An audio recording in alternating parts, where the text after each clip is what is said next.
Welcome back to healthy kitchen. ఈరోజు నేను చేయబోయే రెసిపీ ఏంటంటే తోటకూర తీసుకున్నానండి. తోటకూర పులుసు చేస్తున్నాను. నేను 2 కట్టలు తీసుకున్నాను. ఇవి తెల్ల తోటకూర అంటారు కదా, అవి తీసుకొని శుభ్రంగా కడిగి ఇలా ముక్కలుగా కట్ చేశాను.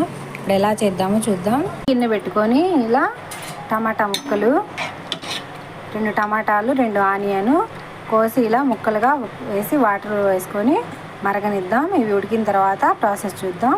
వచ్చిన తర్వాత ఇలా తోటకూర మొత్తం వేసుకోవాలండి. వేసుకొని తర్వాత కొంచెం పసుపు వేయాలి, వేసుకొని కలుపుకోవాలండి. కొంచెం కల్లుప్పు వేయాలి, కలపాలండి. కల్లుప్పు వేస్తే తొందరగా మగ్గుతాయి ఇవి. ఇప్పుడు మగ్గనిద్దాం మూత పెట్టేసి. కొంచెం చింతపండు వేయాలి. పచ్చిమిర్చి వేయలేదండి, అందుకని కారం వేసుకుంటున్నాను. 1 స్పూన్ వేసాను. రెడీ అయిందండి, ఇంకా దింపుదాం. ఎనుపుకోవాలి. ఇప్పుడు తాలింపు పెట్టుకొని బాండి పెట్టుకొని 2 గరిటెలు తాలింపు వేసుకోవాలి. పచ్చిమిర్చి, కరివేపాకు మొత్తం